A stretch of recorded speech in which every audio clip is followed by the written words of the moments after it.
इन्नल हम्दुलिल्लाह नहमदुहु व नस्तईनुहु व मन यहदिहिल्लाहु फला मुज़िल्ल लहु व मन युज़लिल फला हादिय लहु व अशहदु अल्ला इलाहा इल्लल्लाहु वहदहु ला शरीका लहु व अन्न मुहम्मदन अब्दुहु व रसूलुहु या अय्युहल्लज़ीना आमनु तक़ुल्लाहा हक़्क़ तुक़ातिहि व ला तमूतुन्ना इल्ला व अंतुम मुस्लिमून या अय्युहन्नासु इत्तक़ू रब्बकुमुल्लज़ी ख़लक़कुम मिन नफ्सिन वाहिदह व ख़लक़ मिनहा ज़ौजहा व बस्स मिनहुमा रिजालन कसीरन व निसाअ वत्तक़ुल्लाह अल्लज़ी तसाअलूना बिही वल अरहाम इन्नल्लाहा काना अलैकुम रक़ीबा या अय्युहल्लज़ीना आमनु इत्तक़ुल्लाह व क़ूलू क़ौलन सदीदा युस्लिह लकुम अअमालकुम व यग़फ़िर लकुम ज़ुनूबकुम व मन युति'िल्लाह व रसूलहु फ़क़द फ़ाज़ फ़ौज़न अज़ीमा अम्मा बाद फ़इन्न ख़ैरल हदीथि किताबुल्लाह व ख़ैरल हदी हदी मुहम्मदिन सल्लल्लाहु अलैहि वसल्लम व शर्रुल उमूरि मुहदसातुहा व कुल्लु मुहदसतिन बिदअह व कुल्लु बिदअतिन ज़लालह व कुल्लु ज़लालतिन फ़िन्नार फ़ऊज़ु बिल्लाहि समीइल अलीम मिनश शैतानिर रजीम बिस्मिल्लाहिर रहमानिर रहीम वला तहिनु वला तहज़नु व अंतुमुल आलौना इन कुंतुम मुमिनीन रब्बि इश्रह ली सदरी व यस्सिर ली अमरी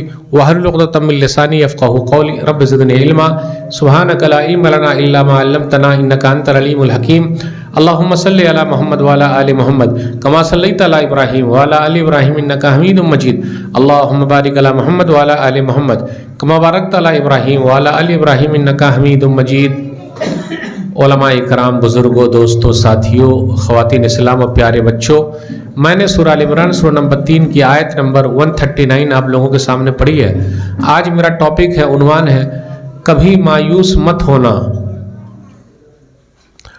सबसे पहले अल्लाह रब्बुल आलमीन का बेइंतहा शुक्र और एहसान है कि हम और आप यहाँ जमा हैं। अल्लाह ताला हम तमाम लोगों की हाज़िरी को कबूल फरमा ले, आमीन। मेरा टॉपिक है कभी मायूस मत होना। अभी हालात जैसे चल रहे हैं, ऐसा लग रहा है कि मुसलमान मायूस हो गए, परेशान हैं। लेकिन सवाल यह है कि क्या मुसलमान मायूस है? टेंशन है, क्योंकि पूरी दुनिया में इस्लाम के ख़िलाफ़ बोला जा रहा है, मुसलमानों के ख़िलाफ़ बोला जा रहा है। मीडिया पर बैठकर लोग 70 हूर के बारे में बात करते हैं, जन्नत और जहन्नम के बारे में बात कर रहे हैं, स्वर्ग और नर्क के बारे में बात कर रहे हैं, मुसलमानों के बारे में बात कर रहे हैं, नबी सल्लल्लाहु अलैहि वसल्लम के बारे में बात कर रहे हैं। मीडिया में, टीवी पर बैठकर डिबेट हो रहा है और वहाँ हमें और आपको ये लगता है कि इस्लाम जो है वो पीछे दिख रहा है। और जो लोग डिबेट में जाते हैं, जो मौलाना लोग जाते हैं, वो सही से जवाब भी नहीं दे पाते हैं, बस उन्हीं के जैसी बात कर रहे हैं। तो पता ये चला, क्या वाकई ऐसा है कि आज टीवी पर लोग बैठ के इस्लाम के बारे में बात कर रहे हैं, मुसलमानों के बारे में बात कर रहे हैं, न्यूज़ में आ रहा है?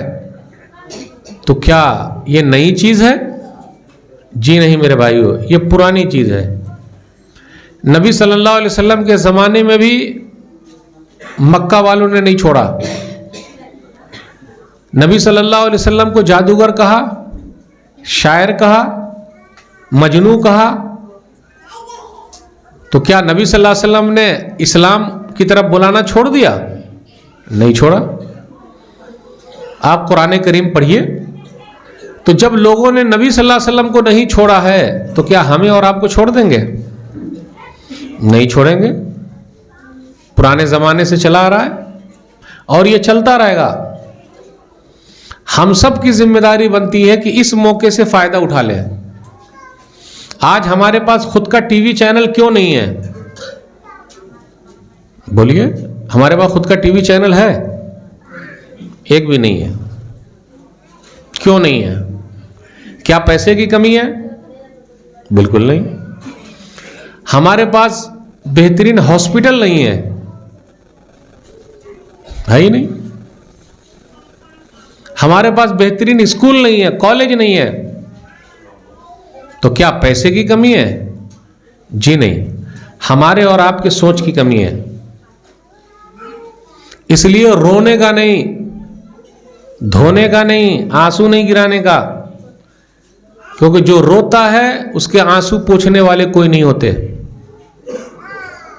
हमारे घर में नमक है, हर घर में नमक है, लेकिन हर घर में जख्म का मलहम नहीं है कि जख्म पर आप लगा दें तो जख्म ठीक हो जाए।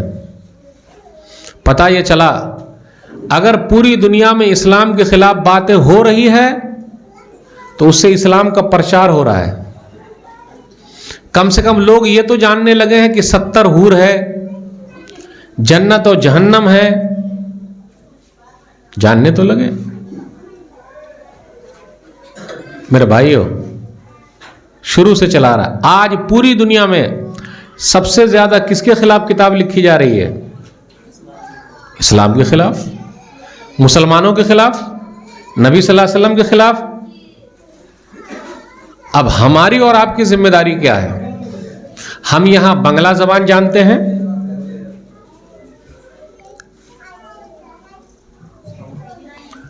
बांग्ला जबान का कुरान हमारे पास है ही नहीं। बताइए, आप लोगों से पूछता हूं, इतना बड़ा मजमा है,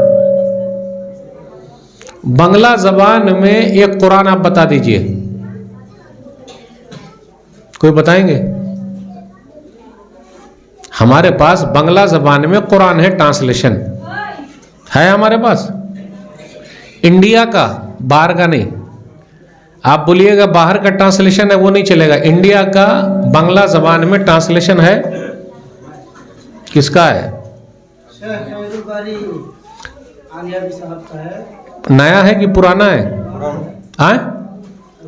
तो अभी नए तर्जुमे की जरूरत है, नए ट्रांसलेशन की है कि नहीं है? हमारे पास अर्रहीकुल मख्तूम एक है, नबी सल्लल्लाहु अलैहि वसल्लम की सीरत के ऊपर किताब है, उनकी सवाने हयात पर, उनकी जीवन पर। हमारे पास है क्या? मसला यह है कि अगर लोग इस्लाम पर एतराज करते हैं तो उसका जवाब वहीं से दिया जाएगा। अभी नबी सल्लल्लाहु अलैहि वसल्लम की शादियों पर एतराज था, एतराज किया गया, तो आप जवाब दीजिए, मीडिया में जवाब दीजिए, टीवी पर जवाब दीजिए, सभाएं लगाइए, तब ना होगा। किसी रोने से हो जाएगा, अफसोस करने से होगा। अफसोस नहीं करना है, बल्कि हिम्मत से काम लेना है। जब मक्का वालों ने नबी सल्लल्लाहु अलैहि वसल्लम को जादूगर कहा या ये कहा कि आपके ऊपर असर हो गया है, तो नबी सल्लल्लाहु अलैहि वसल्लम ने कैसे लिया? ये नहीं कहा कि नहीं मेरे ऊपर असर नहीं हुआ, मैं ऐसा नहीं हूं, ये है वो है, नहीं। बोले मेरे ऊपर असर हो गया क्या? किसी ने कुछ पढ़ के फूंक दिया है? सही मुस्लिम किताबुल जुमा हदीस नंबर 868। ज़िमात अज़द शनुआ यमन के रहने वाले हैं। ज़िमात जब मक्का आए तो मक्का वालों ने कहा कि मोहम्मद से मिलना नहीं, सल्लल्लाहु अलैहि वसल्लम, मिलना नहीं मोहम्मद से। आज भी कहा जा रहा है मुसलमान ऐसे हैं, इस्लाम ऐसा है, फिर 24 नंबर ऐसे हैं, तो 23 नंबर ऐसे हैं, तो 11 नंबर ऐसे हैं। ये लोग बुरे लोग हैं, ये लोग अल्लाह को नहीं मानते, कोई नबी सल्लल्लाहु अलैहि वसल्लम को नहीं मानते, ऐसा लोग फैला देते। अब ये तो पुराने ज़माने से चला रहा है और ये चलता रहेगा। तो ज़िमात मक्का आए, ये मुसलमान नहीं थे। जब मक्का आए तो मक्का वालों ने कहा कि मोहम्मद से मिलना नहीं। अच्छा, लेकिन दिल ही दिल में इनकी ख्वाहिश हुई कि मैं मिल लेता हूं, क्योंकि जितना ज्यादा कहा जाएगा मिलना नहीं, मिलना नहीं, ये खराब, ये खराब, ये खराब, उतने ज्यादा लोगों का दिल करता है कि और करें। आज पूरी दुनिया में सबसे तेजी से फैलने वाला कोई धर्म है तो वो कौन है? कौन सा धर्म है? Islam. Fastest growing religion in the world, Islam. America में, फ्रांस में, आपको मालूम है स्वीडन में कुरान जलाया गया है, आपको पता होगा कि नहीं पता नहीं। स्वीडन के अंदर, जो स्वीडन में 2 स्कूल की पढ़ने वाली स्टूडेंट लड़की, वो हिजाब पहन के आ गई, वो मुसलमान नहीं थी, और उसने कलमा पढ़ लिया, ला इलाहा इल्लल्लाह मुहम्मदुर रसूलुल्लाह। अब देखिए, जहां कुरान को जलाया जा रहा है वही कुरान से मोहब्बत करने वाले लोग पैदा हो रहे हैं। तो ज़िमात जब मक्का आए तो मक्का वालों ने कहा कि अरे मिलना नहीं, लेकिन ज़िमात जो है वो घूम रहे थे, नबी सल्लल्लाहु अलैहि वसल्लम से मुलाकात हो गई तो फौरन कहा, या मोहम्मद इन्नी अर्की मिन हाज़िहिर रीह, ऐ मोहम्मद मैं झाड़ फूक जानता हूं, आपके ऊपर कुछ असर हो गया है। आज पूरी दुनिया में बदनाम किया जा रहा है, इस्लामोफोबिया हो गया है। आजू बाजू सब लोगों को डर लगता है, अच्छा ये कुर्ती पजामा वाला है, तो ये दाढ़ी वाले हैं, तो ये ऐसे हैं, तो ये टखने के ऊपर पैंट वाले हैं। सब लोग पूछते हैं कि आप कहाँ हाथ बांध के नमाज पढ़ते हो? अरे भाई, हमारी नमाज ही से आपको दिलचस्पी क्यों है? क्या खाते हो, हमारे खाने से दिलचस्पी है। मशीन ले लेके आते हो, हमारी फ्रिज में घुसा घुसा के देखते हैं कौन सा खाना अंदर रखा हुआ है। हम तो कभी नहीं जाते, चेक किया जा रहा है ना, पता आपको क्या खा रहे हो, क्या पहन रहे हो, क्या तकलीफ है भाई। आप भी खाइए, आप भी पहनिए, सब कुछ कीजिए, तो आप किसी के खाने में घुस जाइएगा, किसी के कपड़े में घुस जाइएगा, चल ही रहा है। तो ज़िमाद ने नबी सल्लल्लाहु अलैहि वसल्लम से कहा कि मैं झाड़ फूंक जानता हूं और मैं आपको फूंक देता हूं क्योंकि आपके ऊपर असर हो गया। हमारी और आपकी जेब दो जगह ढीली होती है, एक डॉक्टर के पास और एक बाबा के पास, और वो भी ढोंगी बाबा। ढोंगी बाबा के पास हमारी माएँ बहनें बहुत जाती है लाइन लगा के, देखो ना मेरे शौहर का दिल मार लिया। फिर माँ भी बोलती है देखो उसने कुछ कर दिया तो कुछ लिख के दो, कुछ हो जाए। तो पुरिया बना बना के लाती है और अपने शौहर को चाय में पिला देती है और पागल बना देती है। माँ भी ला रही है, बीवी भी ला रही है, धागा ला रहे हैं सब। तो दो लोग ऐसे हैं या दो जगह ऐसी है जहां हमारी जेब ढीली होती है। एक डॉक्टर के पास ऑपरेशन थिएटर में अभी ले जाएगा अंदर, आदमी को बाहर रखे हुआ, पैसा भरते क्या तो अंदर ले जाएंगे, नहीं पूरा भरेंगे तो नहीं ले जाएंगे। और एक ढोंगी बाबा, इतना पैसा लाओ, इतना पैसा लाओ, ऐसा वाला तो देते। जैसे ही ज़मात ने नबी सल्लल्लाहु अलैहि वसल्लम को देखा तो कहा मैं आपको फूंक देता हूं।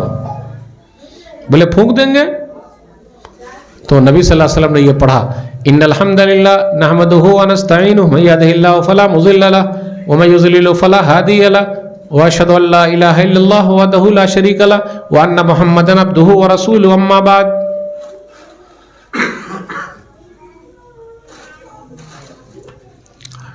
सब तारीफ अल्लाह के लिए, हम उसी की तारीफ बयान करते हैं, उसी से मदद मांगते हैं। अल्लाह जिसको सीधा रास्ता दिखा दे कोई गुमराह करने वाला नहीं, और अल्लाह जिसको गुमराह कर दे उसको कोई सीधा रास्ता दिखाने वाला नहीं। मैं गवाही देता हूँ अकेला अल्लाह है और मोहम्मद सल्लल्लाहु अलैहि वसल्लम अल्लाह के बंदे और उसके रसूल है। ज़िमाद ने जब ये सुना तो कह रहे मक्का, ज़िमाद ने जब ये सुना तो कह रहे मक्का वाले तो बोल रहे इनके ऊपर असर हो गया है। ज़िमाद ने जब ये सुना कि अरे मक्का वाले बोल रहे इनके ऊपर असर हो गया है, किसी ने कुछ कर दिया है। आज हमें और आपको फौरन लगता है कि फलाने ने कर दिया, कोई नहीं करता भाई जब तक ऊपर वाला ना चाहे। तो ज़िमाद ने कहा आइद अलैया कलिमात का हाउला, फिर से पढ़िए आप। 3 मरतबा पढ़वाया। जब 3 मरतबा पढ़वा लिया तो बोले अरे मक्का वाले तो बोल रहे थे कि इनके ऊपर असर हो गया है, किसी ने कुछ कर दिया है। फिर आगे वो कहने लगे लक़द समेअतु क़ौल कहनती व क़ौल सहरती व क़ौल शुअराई फमा समेअतु मिस्ल कलिमात का हाउला लक़द बलगना नाउसल बहर हाथ यदक वबाये करल इस्लाम। मैं शायरों की बात जानता हूँ, जादूगरों की बात जानता हूँ, काहिनों की बात जानता हूँ, ज्योतिषी की बात जानता हूँ, लेकिन आपकी बातें ऐसी है जो समुंदर की गहराई में जा रही है। हाथ आगे बढ़ाइए, मैं मुसलमान होने को तैयार हूँ। गए थे नबी सल्लल्लाहु अलैहि वसल्लम का इलाज करने, अल्हम्दुलिल्लाह अपना इलाज करवा के आ गए। यहाँ नबी सल्लल्लाहु अलैहि वसल्लम ने मौके से फ़ायदा उठा लिया, यानी जब भी एतराज़ हुआ उसको अपने फेवर में कर लिया। तो अगर टीवी पर आप जा रहे हैं, मुसलमान लोग, कोई एतराज़ होता है उसको अपने फेवर में कर लीजिए कि सब लोग वहाँ से मान के जाएं। तो लेकिन अपने पास ऐसे लोग कहाँ हैं? टीवी पर कैसे लोग जाते हैं? टीवी पर कैसे लोग जाते हैं जानते हैं हम और आप ही। तो पता ये चला कि नबी सल्लल्लाहु अलैहि वसल्लम ने मौके से फ़ायदा उठाया है, तो हम और आप भी मौके से फ़ायदा उठा लें। घबराने की ज़रूरत नहीं, मायूस होने की ज़रूरत नहीं। अपने यहाँ कुछ भाई ऐसे हैं जो कई सालों से बीमार हैं, अब वो मायूस हो गए, अब मैं बीमार ही रहूँगा। और कितने लोग तो ऐसे हैं जो प्रार्थना कर रहे हैं, दुआ कर रहे हैं कि भगवान हमें उठा ले, अल्लाह हमें उठा ले, इतने बीमार हैं। जी नहीं, एक बात कह दूं, बीमारी रहमत है, जहमत नहीं। बीमारी रहमत है, जहमत नहीं।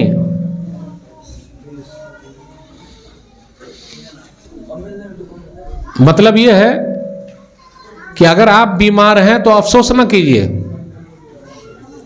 अगर आप बीमार हैं तो अफसोस मत कीजिए। अय्यूब अलैहिस्सलाम कितने साल तक बीमार रहे? अय्यूब अलैहिस्सलाम कितने साल तक बीमार रहे?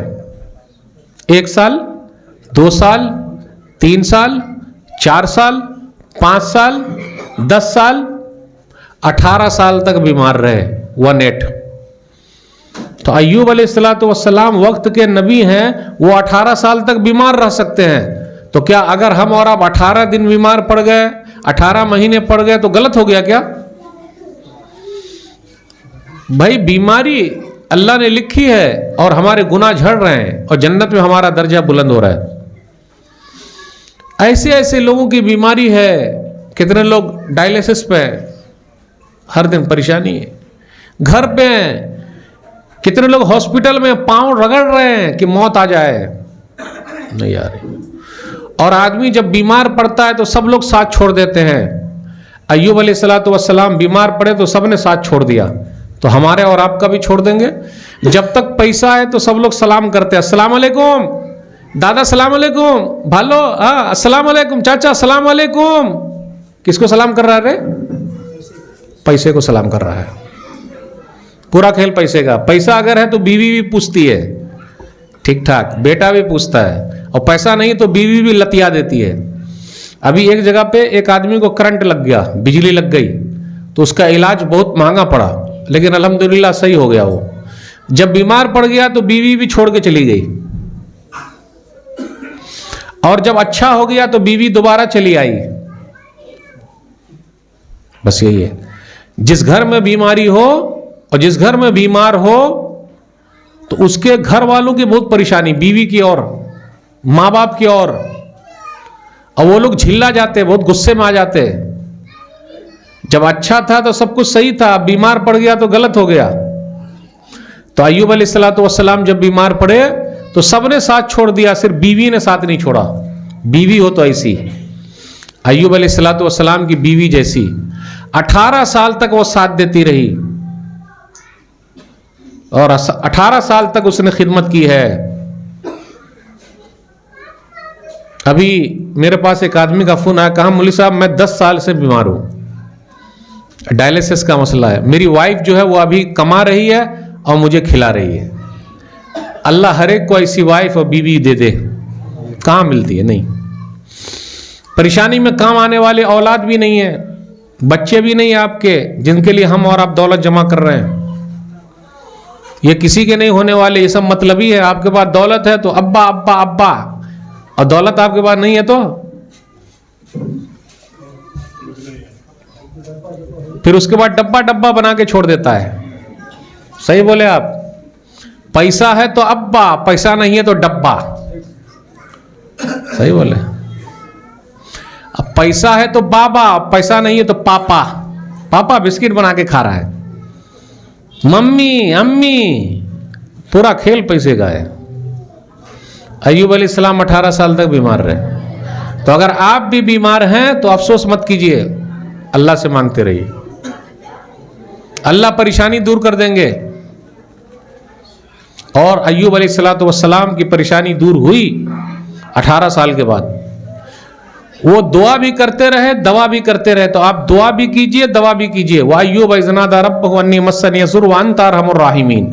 सूरह अंबिया सूरह नंबर 21 आयत नंबर 83-84 पढ़िए। अय्यूब अलैहिस्सलाम ने कहा मेरे रब मुझे तकलीफ पहुंची है, तू ही रहम करने वाला है। दुआ करते रहिए। कितने लोग मायूस हो गए, दुआ ही नहीं कर रहे हैं। दुआ कीजिए, हो सकता है 18 साल के बाद कबूल हो जाए। दवा भी कीजिए, और एक बेहतरीन दवा सदका व खैरात भी है। सदका निकालिए, सदका भी एक दवा है, एक गोली है वो जो खाते हैं हम और आप। दावो मर्जा को बिसदका, सहीहुल जामे हदीस नंबर 3358 कि तुम अपने बीमारों को सदका करके दवा दो। सदका खैरात कीजिए। बीमार हैं तो वो भी एक बेहतरीन इलाज है। याद रखिएगा,